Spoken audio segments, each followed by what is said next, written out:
Good morning, everyone. My name is Karen Berman, and I'm the CEO of the American Society of the University of Haifa.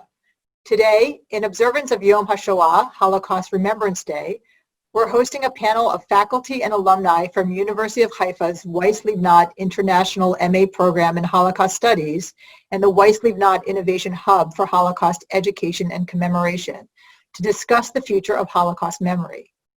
The university's MA program in Holocaust Studies is a branch of the Weiss-Livnat International Center for Holocaust Research and Education, and it is dedicated to nurturing a new generation of Holocaust scholars and educators and to preserving Holocaust memory and awareness.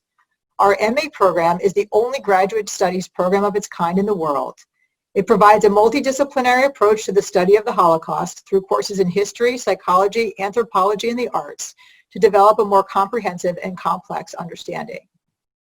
Before we get started, I'd like to take a few minutes to introduce you to our esteemed panel. Professor Hadass Weitzman is a certified clinical psychologist and psychotherapy researcher, a professor in the Department of Counseling and Human Development in our Faculty of Education and in the Weiss-Livnat program. Her research focuses on intergenerational processes in families of Holocaust survivors.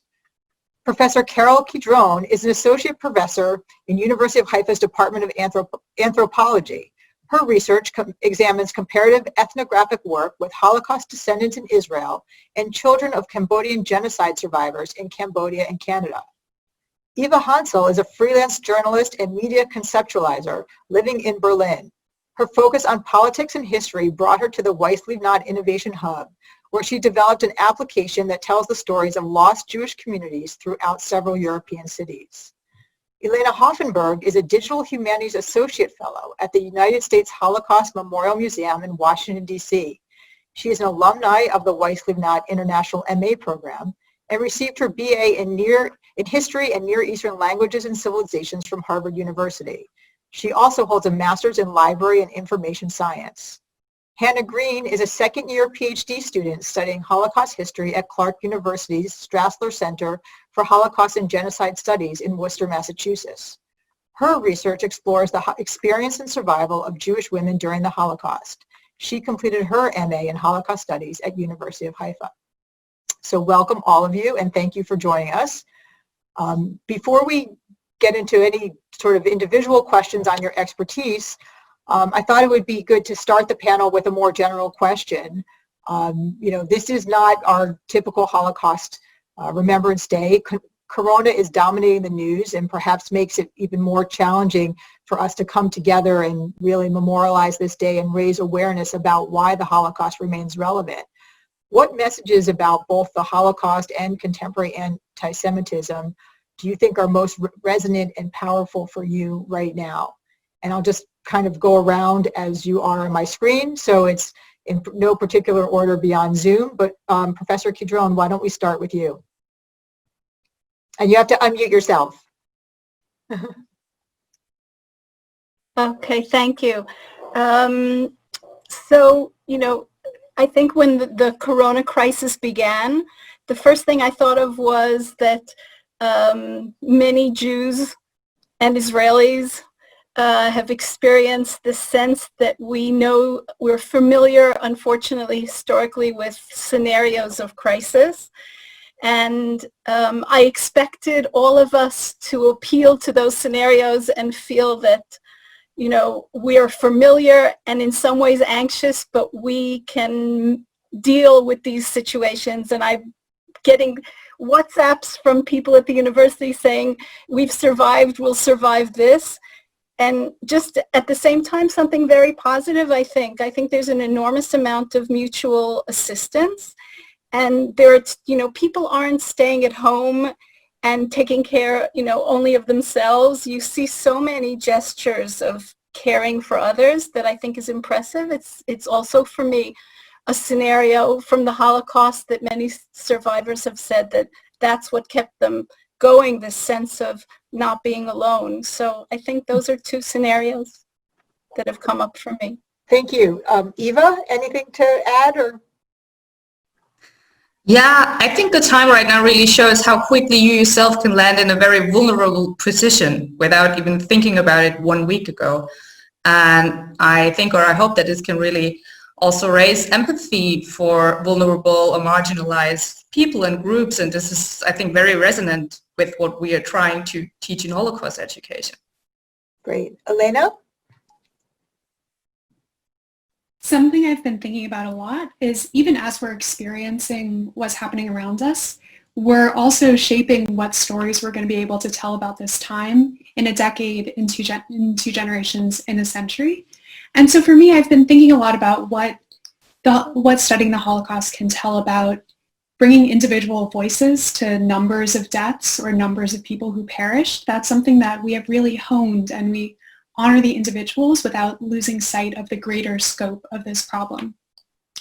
Another thing is that, at least in my own research, I work very closely with oral histories that were collected after the time, and there are all of these questions that we wish we would have been able to ask when the thing was actually happening, like closer to the experience of the Holocaust, that then when you ask 20 or 30 years later, the answer changes.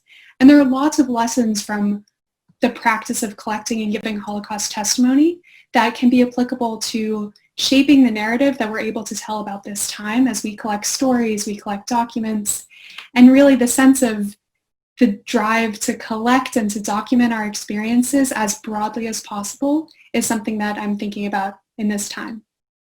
Hannah? Yeah, I think particularly to Eva's point, it seems that during unprecedented times or moments that feel quite unprecedented, we hearken back to the histories that we know. And for us, that is thinking about the Holocaust and its memory today. And so while coronavirus is dominating the news, I actually think that maybe people are particularly pensive in this moment. There's a lot of time for introspection, and we're kind of starting to take notice of the various cracks in global systems, bureaucratic systems, and really have a chance to think about shared humanity. So I think thinking about this history, thinking about the Holocaust, and recalling it is that it encourages us to have a human response. So on Yom HaShoah, that might look like tuning into a Zoom lecture or listening to a podcast where they're interviewing survivors, lighting memorial candles in our home, saying the Moras Kaddish in our home, reaching out to survivors who are alone and in quarantine in nursing homes. So I think it's really about kind of making this history present and really making it human. I think that's something that we really learn from thinking about these memories. Professor Weissman? Lots of interesting points. One point that I think connects to almost across is Professor Shlomo Breznitz, who was once rector of University of Haifa and a child survivor of the Holocaust, talked about a Holocaust state of mind. And I think that you can talk about not comparing, but also a coronavirus state of mind. And I think now the two states of mind are meeting in some interesting ways, and some are not so pleasant, like life and death, moral, ethical issues, loneliness, isolation, borders, food, and some are the positive ones, like empathy and altruism and lessons like that. And another point that relates to what Hannah said about the way we remember and commemorate Yom HaShoah this year, having Zikaron Basalon, which is a project where you go to living rooms and there used to be a survivor who would be present and you would have a more intimate conversation. This year is going to be in Zoom, and with the slogan, staying home, remembering together. And I think in some ways it's like we're having a rehearsal of how it's going to look like after there will be no more survivors to tell their story, and it's going digital. So I think the younger generation can add more to that later.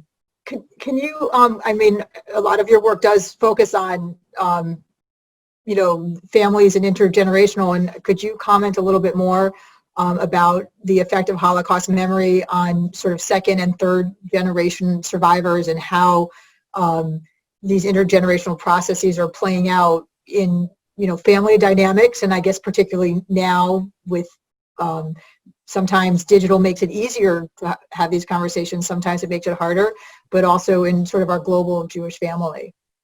Yeah. So basically, I've been studying with my students processes of intergenerational memory of the Holocaust in the family. And what we've been especially interested is how time affects the memory and the way it's passed on in the family. And a very dramatic change happened. It was also gradual in the last, I can say, 20 years, where survivors have been opening up more and sharing their stories. But when we focus on the family, what we can see is that there are families in which there is cohesion in the way the family perceives the Holocaust legacy or the Holocaust memory, and there's open communication. And this is less common, but there are families where there is low coherence, and the survivor is this way, the second generation another, and the third, and the silence still goes on. The survivor might go and to high schools and tell their story, but they will not have an open communication with their own children and grandchildren. And the most common pattern that I think is not only in Israel, but also in other countries, is that the second generation finds it very difficult to really change the pattern of silence that they had with their parents. And the survivors find it difficult to tell their story. But the channels of communication are much more open between the grandchildren and the survivors. So in some ways, in families where the second generation is unable to open lines of communication, this is really the role that is left to the third generation. And sometimes, because there are many grandchildren in some families, it won't be all the grandchildren. There will be one or two who are really onto it. So that's sort of an observation that I can share.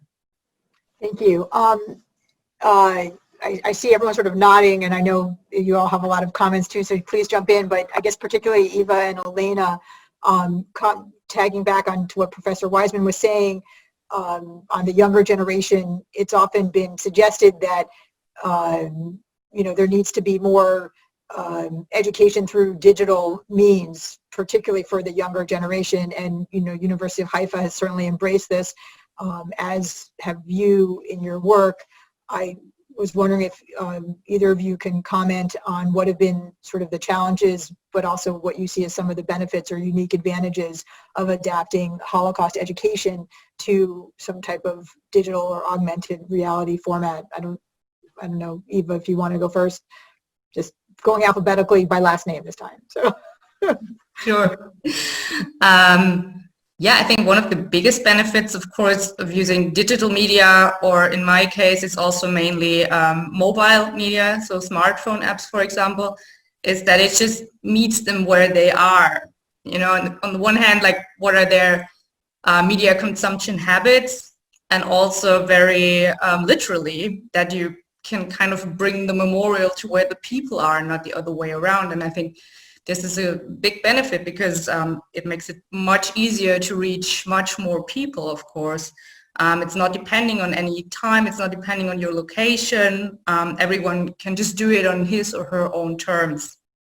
And I think that's very appealing, especially to a generation that's used to exactly this in every other field of life. So, I don't know, one of the biggest challenges, I think, is also just the same. It's the logic of the medium, because it works with smaller chunks of content, with just snackable bits, lots of visuals, not a lot of text.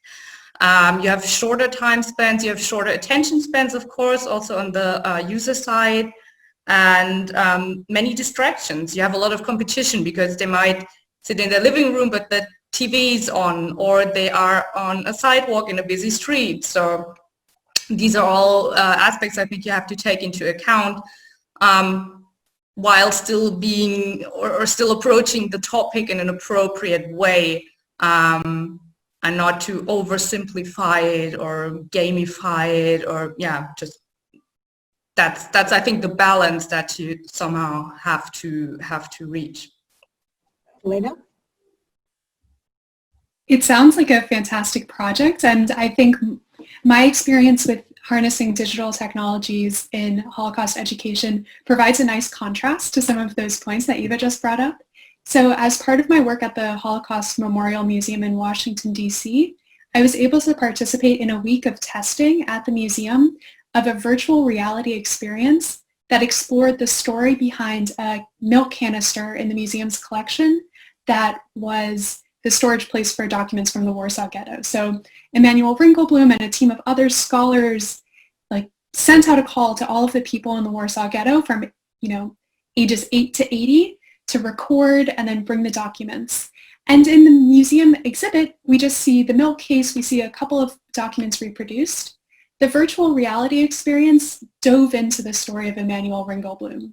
So when someone put on the virtual reality headset, they saw a version of the milk can, but then they were transported to Emanuel Ringelblum's office, which had been recreated working in collaboration with educators and historians at the museum. There were artifacts from the archive itself that you could sort of pick up and view, and when you picked up a letter in Polish, you could listen to it in English translation. And then the final scene put the individual in the landscape of the Warsaw Ghetto after it had been liquidated. And the audio track was a passage from Rochel Auerbach's diary talking about the abandoned things and sort of the experience of being there. What we found when testing this with visitors to the museum was that they were immersed. They were curious. They were really interested in what they were experiencing. And they were spending more time thinking about this one object through this avenue than they had when they walked right past it in the museum's exhibit. So there are still lots of things left to be explored about how to do this ethically, how to elevate voices from history without taking them out of context entirely. And really what I loved was that this became the start of a conversation. So when someone took off the headset, they didn't just run off on their day, but they stopped to talk with us on staff at the museum, with the people they had come to the museum with. And it was really a spark for further conversation and further curiosity, which I think is the real potential of digital technologies in Holocaust education. Thank you. Professor Cadrone, can you tell us a little bit about how not just the commemoration, but how we're preserving memory and using some of these very, cutting edge tools, I guess, I'm not sure if that's the right word, but how we're using that to commemorate and understand the Holocaust, how that translates to, Cambodia and other genocides, and also are there particular things that you're learning from, the Cambodian genocide or more recent tragedies that we can apply to some of the work that's being done with Holocaust memory as, the pool of survivors is shrinking? Right. So, it's very important to keep in mind this ethical challenge of how to globalize the Holocaust blueprint, which is a very culturally particular experience, and not only culturally particular because of Jewish experience during the Holocaust, but also because many of the people who have commemorated the Holocaust for many years, who created the blueprint, were coming from a very particular cultural perspective. So I think in the last 10, 15 years, we've become conscious of cultural difference and the importance of cultural competency and commemoration. But at the same time, I would say that when you look at places like former Yugoslavia, where there might be commonality throughout Europe with Israeli perspectives and Jewish perspectives, some commonality. When you look at places like Cambodia, it becomes far more problematic because we're speaking not only about a place that is not Judeo-Christian. Asia with Buddhist perspectives on memory and time is very, very different.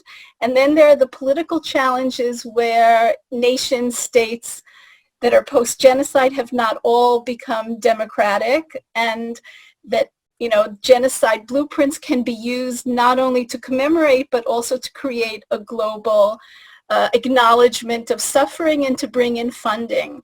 So this is a abuse of Holocaust commemorative blueprints by nation states and governments, which we have to be conscious of. So I think that the lesson of what I'm saying and what I've seen in Cambodia is that memory scholars and brokers, professionals who go to Cambodia or Rwanda to help teach Holocaust pedagogy have to be extremely sensitive to political history, cultural difference, and not feel that our expertise are always applicable. But at the same time, to your second question, which I think is so interesting, you know, we Holocaust scholars around the world have, you know, reached a point where we're very confident about what we feel is the right way to commemorate and to teach Holocaust pedagogy. But at the same time, my experience in Cambodia has taught me that Cambodian difference and diversity in the way in which, for example, they want to look forward and teach moral lessons more than actually to document history or to speak ceremonially about the past, or to hear testimonial witnessing in the way we do. They resist this. They want to teach the moral messages and move forward and show their strength based on those moral messages.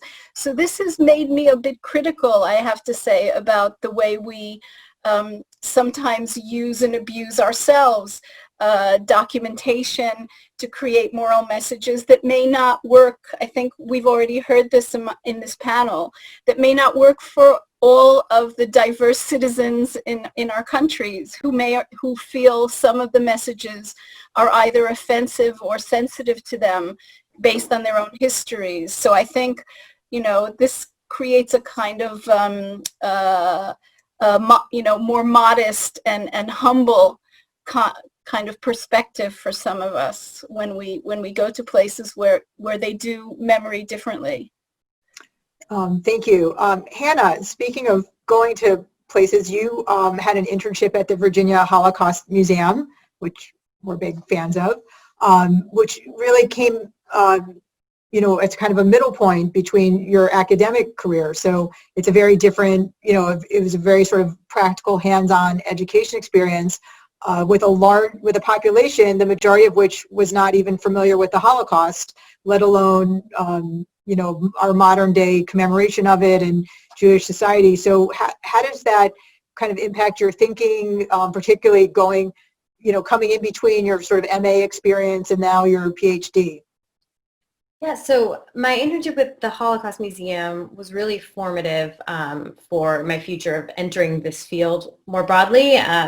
So I had the chance to work with secondary educators there. I had the chance to work with local students, as well as help organize and run their Teacher Education Institute, which is a summer program for local and regional teachers to come and learn how to teach the Holocaust, so how to effectively engage with Holocaust pedagogy. And it was also interesting because I started my work there just a few months after the Unite the Right rally in August 2017. So the atmosphere in Virginia was quite tense, and at that time there were a lot of local educators, school leaders, county leaders coming to the museum and asking questions. How can we address this in our classrooms? How can we address it across our school districts? So there were a few really key things that I was able to kind of take away from this experience to then apply to my future in Holocaust education. And one of those things is it really highlighted the significance of translating academic scholarship. So I think so many of us we're so constantly engaged in our academic world, and we often don't realize the need for a deep translation. And I think this speaks to Professor Cadrone's point also of understanding these cultural competencies that are necessary in different communities. So what we might learn in a classroom when we're students, or in the MA program or in a PhD program, isn't going to be translated necessarily in the same way for every audience. So I think that was really formative to have that opportunity to sit with teachers, sit with students, and work through the material in a way that made more sense to them. And it also really highlighted the key role that these community-based museums play. So this museum has quite a far reach in its region, but it's really one of the only institutions of its kind. So like I mentioned before, so many different people from the community are coming to the museum, as it's sometimes the only resource for how to address these kinds of issues. And I also learned about how we can use Holocaust memory and apply it to contemporary situations. So whether or not how we feel about universalizing the experience of the Holocaust or employing its memory to discuss different aspects of human rights education, anti-racism education, we have to find a way to engage with it because people are using it. So as educators, we have to find a way to respond to this invoking of the Holocaust. So I think that working hands-on with this local community was really, really formative in that way. And it really just demonstrated how crucial Holocaust education and its scope can be really on the ground. So it was quite a grounding experience. You mentioned the Charlottesville, 2017, which is amazing that it's almost 3 years in the past. And,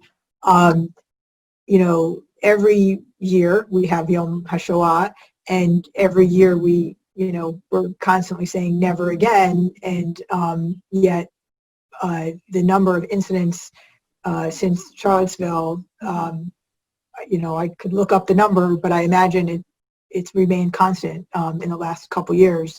I guess I'm going to sort of open this to all of you. I can go around, if anyone wants to start, they can raise their hand. But I mean, what do you, as sort of scholars and those we're looking to help us, keep this memory and really reflect on, what this says, what are the moral and practical lessons? What, when you look back on, events like this, or even just the past year, we'll say pre-corona, what do you,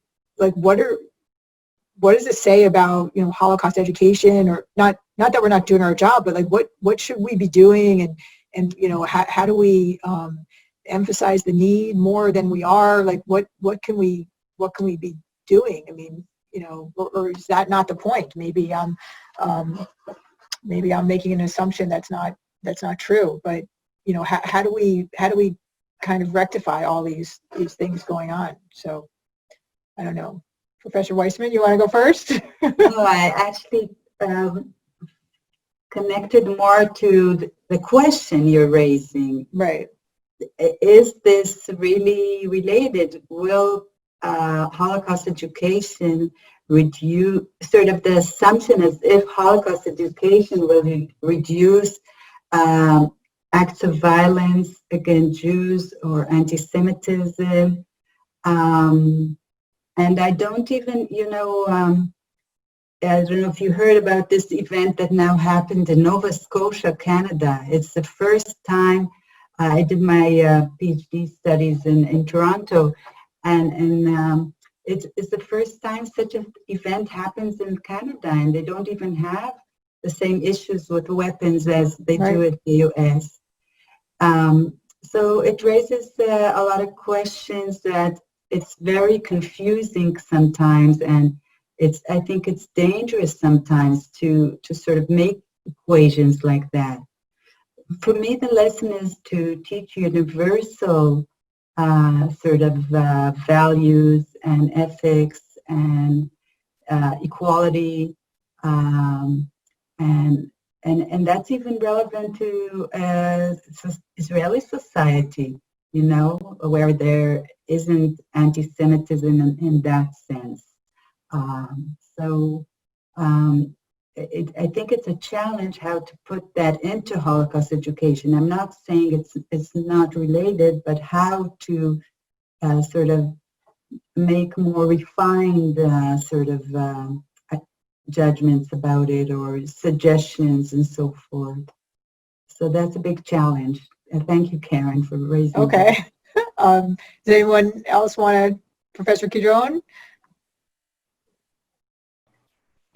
Yeah, I totally agree with Hadass.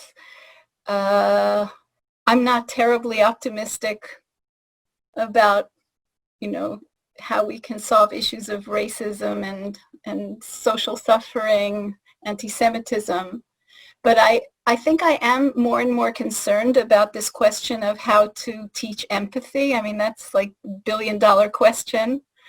But I do think that exposure to Holocaust studies and genocide studies in a careful and ethically appropriate way can increase empathy, but also I am concerned as well with the digital turn, how, and everyone has raised this, so there's no answer, but how we can maintain the interaction that's more somatic, personal, embodied with others. It could be a survivor, it could be a second-generation descendant, a third-generation descendant, it could be a victim of racism, to have a dialogue that's, a human being sitting with me, or a Zoom conversation rather than a digital experience that's passive so that I can shut off the screen. So I think for me, we're so inundated with images of suffering and violence, especially the younger generation, and it's become kind of normalized. So I would love to maintain this interaction that's more personal on some level. I'm not a Holocaust educator. I admire, anyone who takes that upon themselves, today. It's difficult, but I think that there has to be some way to sustain a personal connection with victims. I'm going to throw this out to Eva and Elena and Hannah. Tell me a little bit, just because of where you are, what are your thoughts on how, museums and universities and other institutions can or should be collaborating, globally, or with each other to kind of engage on these different, challenges, particularly obviously Holocaust education. I don't know. Elena, why don't we start with you this time? Absolutely. Thank you for the question. I think that it's easy from my position at the Holocaust Museum in Washington, D.C., when I'm only there for 9 months, that I miss all of the other long-term international collaborations that have been formed long before I got there and will continue to be active long after I leave. Just one example, sort of speaking to the earlier point about the situation in America, is that I think the Unite the Right rally sort of provoked the question, how could it happen here? And answering that question has encouraged people to look back to the past century and better understand what was happening in America as the Holocaust was taking place. So there's an exhibit, a temporary exhibit that's currently at the Holocaust Museum in Washington, D.C. called Americans and the Holocaust. And some of the elements of that exhibit were surprising to me. They were new information to me. About half of the exhibit is about the period leading up to 1939. So we get to see what was happening in the 1930s as there was increasing anti-Semitism, as there was increasing restrictions on migration, the denial of visas to Jewish refugees from Europe. All of that, I think, is part of Holocaust education that goes beyond the Diary of Anne Frank and can be a part of helping to understand today's America through that. Relatedly, this exhibit is going to travel across the United States over the next 4 years at different libraries and community-based Holocaust education centers and museums. So that's very exciting. The question is still out for what that means in terms of collaboration with institutions in Israel. I know that other temporary exhibits from the museum have traveled to Israel and that there's a lot of scholarly exchange. I feel very lucky to be in a cohort of fellows at the museum, several of whom are from abroad, including people from Hebrew University in Jerusalem. And it's been really exciting to get a sense of the international academic world that's out there that is happening in research centers like the museum here and like the Weiss-Livnat Center. Great. Eva, what do you think about the cooperation and the work that you've been doing in the Innovation Hub? Yeah, exactly. That was what I was thinking about, that I think it was so fruitful and valuable for all of us that we had a very international group. So we were 7 women from all over the world. And I think, this was one of the biggest benefits, was really to see what I think is normal, for example, might not be normal in another part of the world, or just to see how different commemoration and memory and the whole culture can be, especially for someone from Germany, I think. This was definitely very eye-opening, and I think put a lot of things in perspective also for all of us. Hannah? So to your question, I think, one way is encouraging conversations like this. Even just taking the step to take the time to create opportunities to discuss it, because it is going to unfold differently in different contexts and in different places, and in different groups with different people. So I think it's, it really is the $1 million question of how we go about doing this. But I think sponsoring experimental projects, or things like the Innovation Hub, I think are really at the forefront of what this is, how we go about best answering this question. Organizing joint conferences and seminars, bringing really diverse groups of people together and trying to get diversity in the field itself. So I think it's about kind of reaching more broadly, and trying to answer this question, not just amongst ourselves, but to open it up to a wider audience. Great. Professor Weissman, go ahead.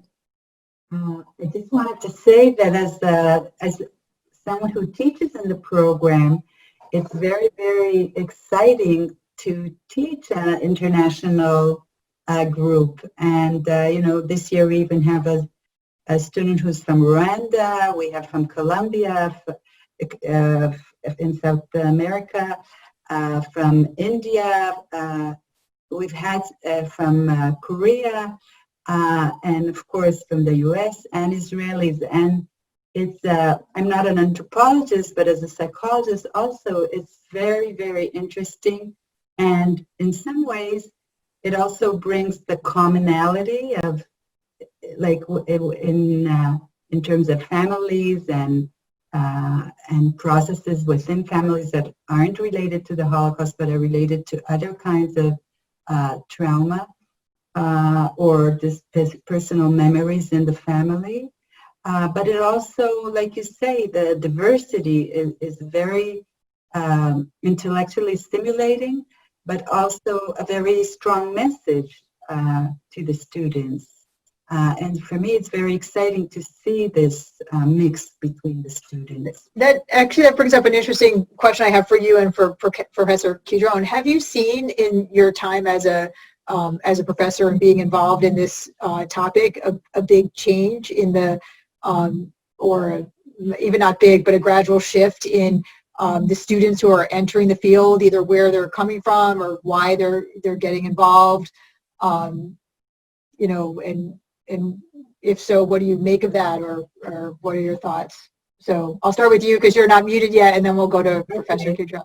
That's actually a very interesting research question for Yael and Professor Ari Kochavi, Yael Granot-Bein and Professor Ari Kochavi. But I think actually many of the teachers in the program are historians, so right. Of course that's missing here.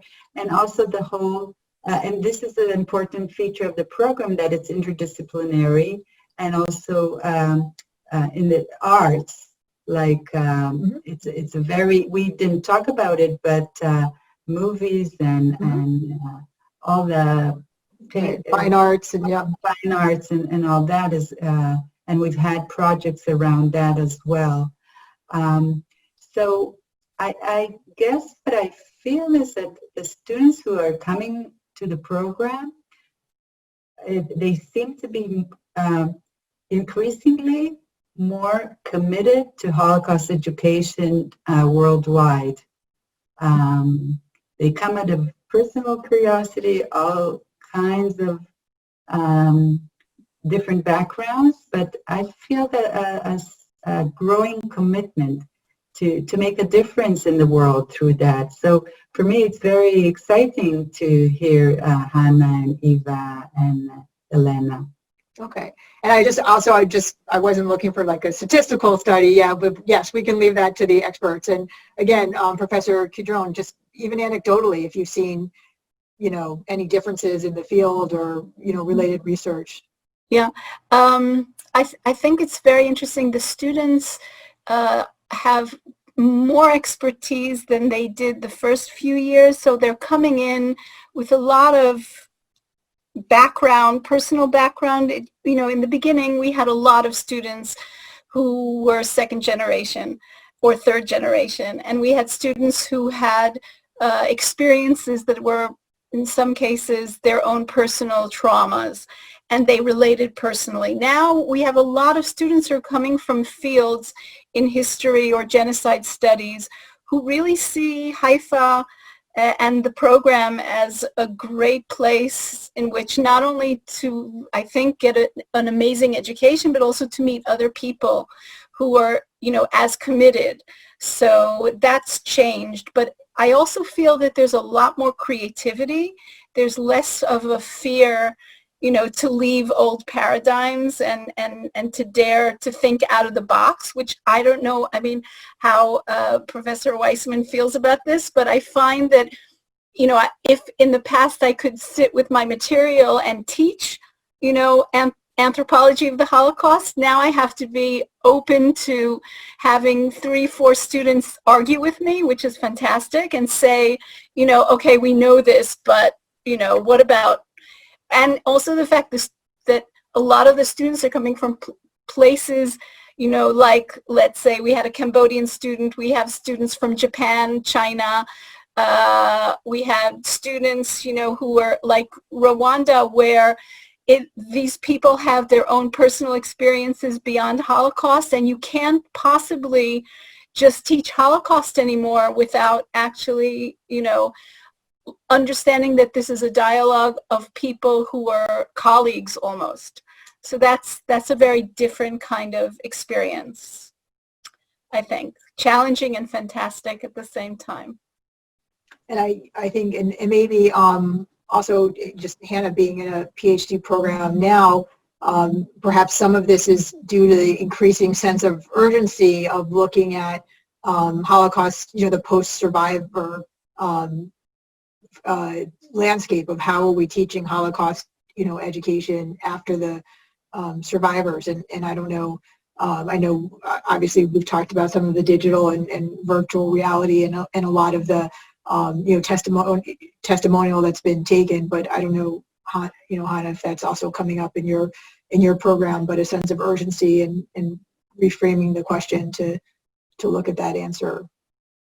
Yeah, I think a few things. Something I've noticed in the field more broadly, which speaks to Professor Weissman and Professor Cadrone's points, that something I've noticed in the field in my program is that there's just a greater general interest in individuals confronting their own country's histories and trying to figure out how that relates to the history that we're studying.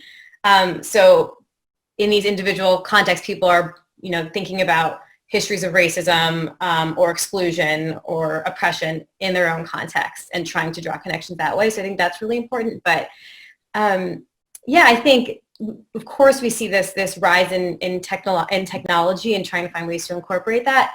But I think, this heightened urgency is very real. I think, as we move into the future and as there are no longer survivors with us, it heightens the work that we do tenfold because the stakes just feel quite a lot higher.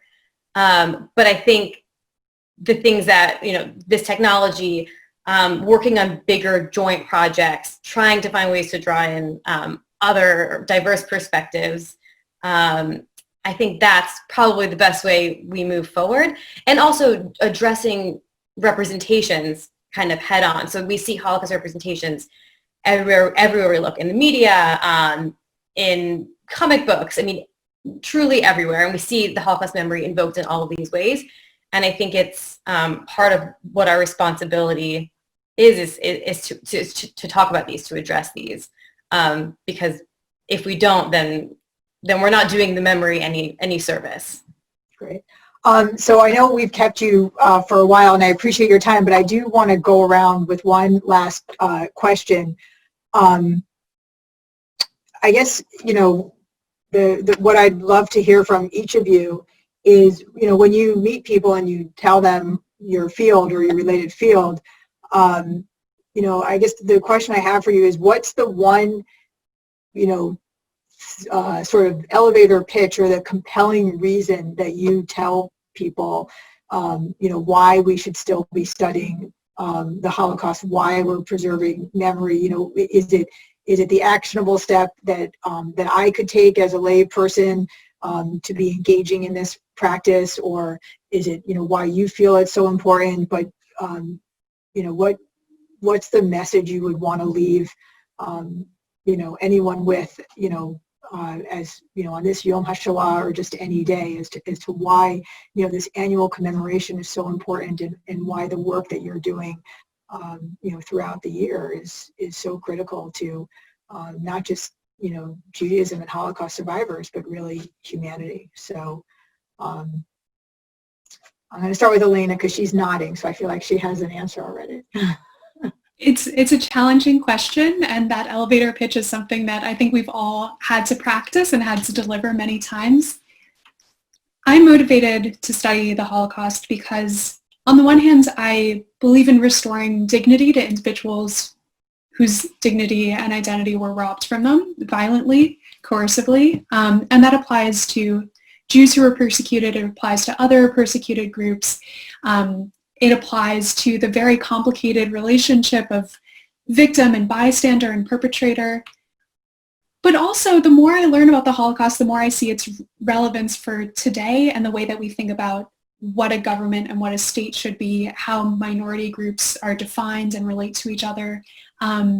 It's almost a challenge for me not to see the Holocaust speaking to what is happening around us. And I'm in awe of the people who spend their lives studying it, and they're really some of the most resilient, sensitive, caring people that I've encountered in my studies, and I feel grateful to have the support of the University of Haifa to have pursued this interest of mine. Oh, well, thank you. Eva. Yeah, I can totally agree with Elena that it's almost hard to not see the Holocaust. I live in Berlin, so that's very obvious in my case, and in Germany especially. But yeah, that is my motivation. That's what I tell people. To me, it's not over.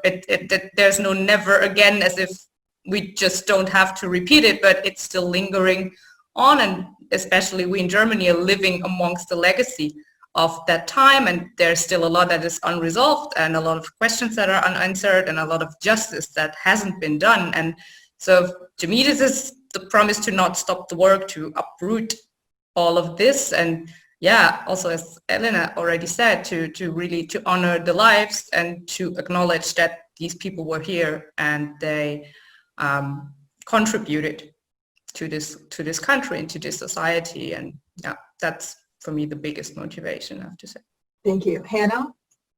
So similarly to Elena and Eva, I'm really moved to study this history because of its relevance and because the history still lingers in so many ways. So something I always think about is, remembering this idea that we were victims too, and how this can really, so many different people can invoke this. So if we apply this mindset more broadly, we're choosing to not selectively care about a certain group of people, but really applying it to everyone. So, I mean, and if this is not the purpose of invoking Holocaust memory, I'm not really sure what is. So while we hope that there will never be a Holocaust against the Jews, when we speak about never again, or we speak about we continue to do the work that we're doing, this is a phrase that really must include all peoples and all groups.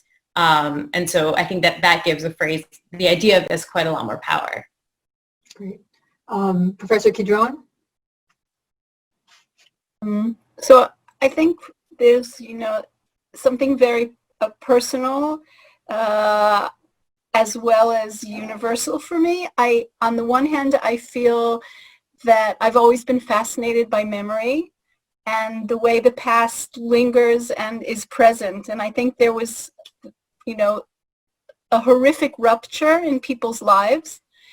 And there is something fascinating about the way we can sustain the past in the way survivors have, descendants have, and every person who attends a Holocaust commemorative event.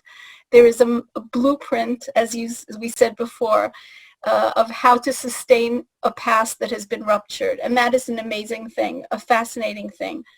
And universally, I think it's also no less fascinating the way Holocaust is a model of remembrance that allows so many people to empathize with, relate to, and at the same time adapt in ways that are meaningful to them. So even as a scholar and as someone who enjoys kind of you know, global conversations with people who are very different from myself, I feel that it's fascinating to watch how the model changes in each place. So there is this universal language. So I think that for me, I say to people that I don't see Holocaust as something, you know, morbid and terrible and difficult to study and to work with and to examine every day of my life. I see it as something unbelievably fascinating and enriching. So I think that that's my pitch. Professor Weiss-Livnat? I guess